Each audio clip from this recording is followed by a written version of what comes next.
This is the BBC. This podcast is supported by advertising outside the UK. BBC Sounds. Music, radio, podcasts. You're listening to Tuesday's episode of The Archers from BBC Radio 4.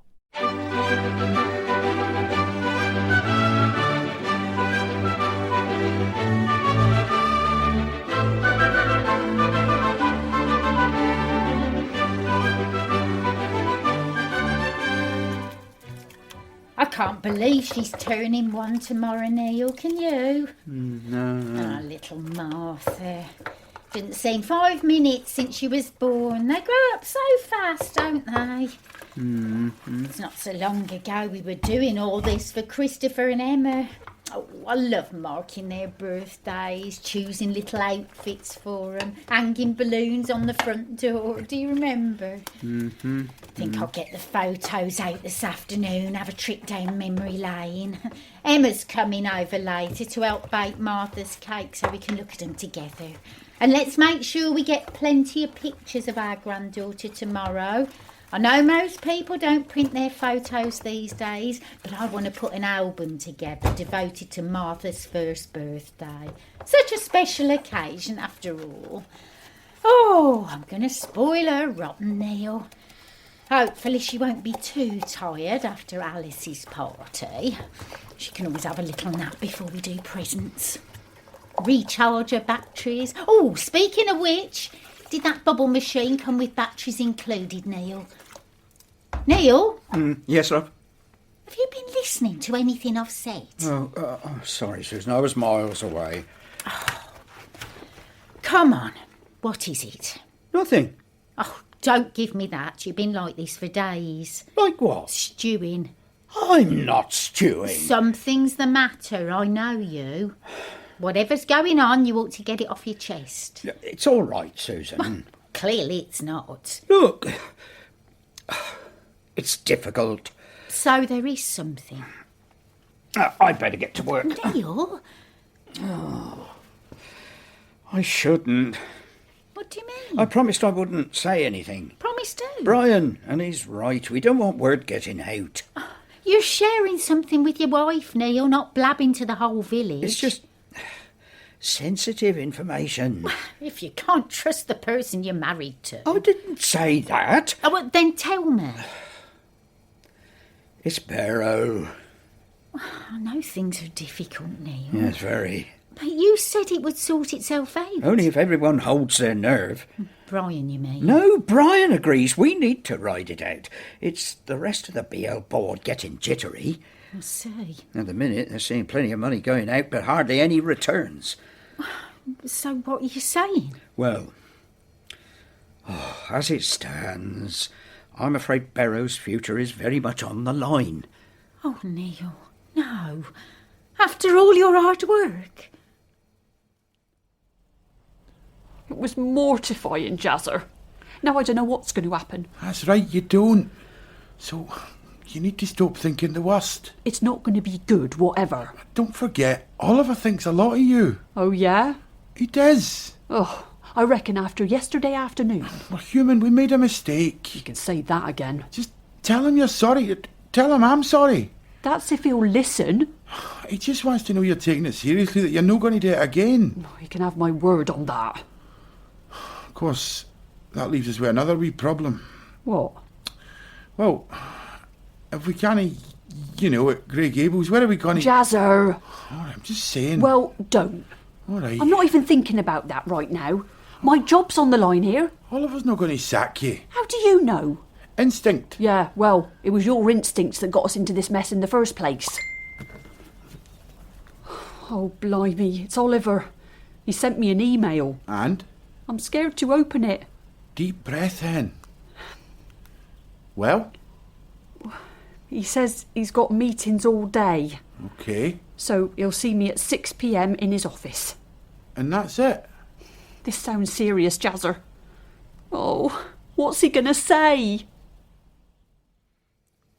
Why didn't you tell me any of this, Neil? I didn't want to worry you. Here's me prattling on about Martha's birthday and you're coping with the threat of redundancy. Well, hopefully it won't come to that. Oh, With any luck, Hannah and I can come up with some good cost-effective ideas, and then Brian can try and convince the board that Barrow's worth saving.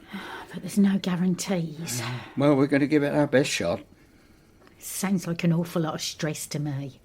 I can't say it's going to be easy. You really don't need this, Neil. Oh, tell me about it. Not at your age. But what can I do? Perhaps you should remember what Mike was saying at New Year about taking life a bit easier. Well, I know. You said he talked a lot of sense. Well, he did get me thinking. And didn't our weekend away prove the value of some downtime? Look, I know what you're getting Well, at. don't brush it off. I'm not, love. I honestly wonder if it would be better for you to just retire. Make this your decision, not theirs.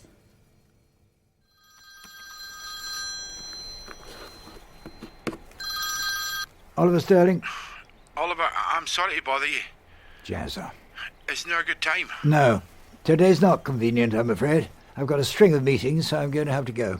It was just a quick word. As I say, my diary is extremely full. Look, Oliver... Jazzer, I have a meeting scheduled with Tracy later on. I've really nothing to say to you in the meantime. I'm only asking you to hear me out. You don't have to say anything. I'd just like to speak. Please. Quickly, then. Look, if you really are thinking about sacking Tracy, I just want you to know that what happened yesterday was my fault. I take full responsibility. I was the one that talked her into the idea of using one of your spare rooms. That's on me, no Tracy. She was in there, but only because I wouldn't take no for an answer. So while I'm the one prepared to give Tracy a chance to nurture her in her role here, you're intent on seeing she takes advantage of that position. I wouldn't do it again. I promise I wouldn't do it to Tracy. She loves working at Grey Gables and she loves working with you. I mean, look at how much extra effort she puts in to make sure the place runs smoothly. She's a grafter, Oliver. I know that, Jazzer. Well then. But Tracy is also a liability. Yesterday's antics have definitely proved that.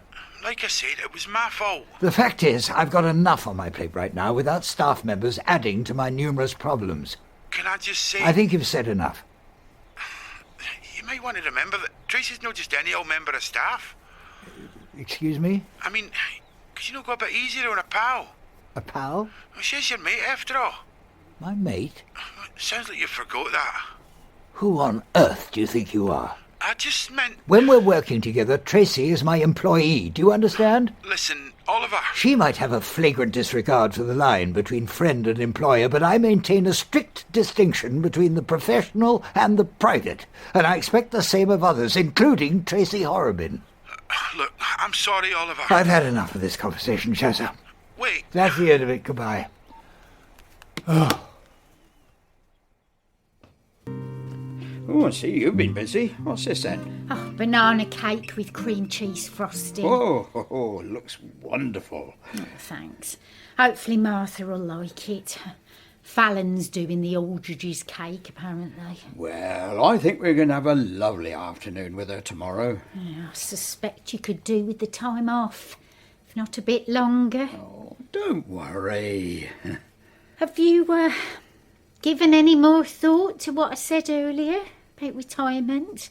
Financially, I'm sure we could make it work. Well, I looked at my pension and stuff, and I do think we'd manage okay, but... Well, the fact is, I've realised I'm not ready to give up on Barrow yet. Oh, but Neil... Barrow's turned out to be my dream job, working with the pigs and being the boss.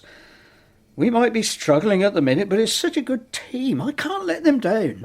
It wouldn't be you letting them down, though. It's out of your control. Oh, we'll see. I've got to try and help steer us through. Are you sure?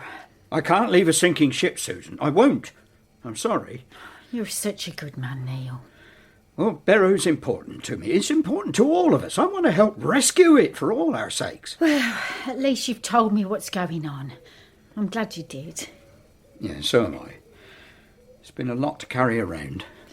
I can imagine. But you can always talk to me, you know. Oh, thanks, love.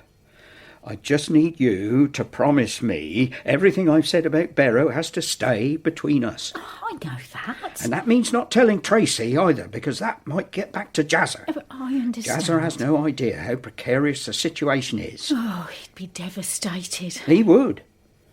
And I'm hoping to save his job before he ever knows it's hanging in the balance. What were you thinking, Tracy? I wasn't, Oliver. I just forgot myself for a minute. I've trusted you to represent this hotel. And I can't tell you how much I appreciate it. But this is how you repay me? I don't blame you for being angry. I'm not just angry, Tracy. I'm disappointed. You've let me down I can see that. and placed me in a very difficult position. I'm sorry. You didn't need this. I know you've had a lot on lately. I've seen how stressed you've been. And I really didn't appreciate Jazz's efforts to interfere. What? He called me this afternoon, Jazzer did? insisting that all of this was his fault. Really? That you're in no way to blame. I think he was just looking out for me. Tracy, you're an adult. Of course you're to blame. This is your place of work. It was your responsibility to honour the boundaries. I do, though. Well, your behaviour yesterday suggests otherwise. Not only did you risk the reputation of Grey Gables, you've seriously damaged your own credibility. Please don't lose faith in me, Oliver. I know what I did was totally out of order, and I promise it will never happen again. You got my word on it. But I'm afraid that's not good enough, Tracy. What do you mean? I'm going to have to do this by the book. Please, Oliver. I love it here. I love working with you and Roy. It does me good. Not just the money, everything. It makes me feel good. And I'm an idiot for risking all of that. I can't tell you how sorry I am. You'll be issued with a formal written warning. A written warning? Yes. You mean I'll give you a letter tomorrow, a copy of which will remain on your file. that's it? This is formal disciplinary procedure, Tracy. But I'm keeping my job. I'd have every right to dismiss you under the circumstances. But you're not going to? No.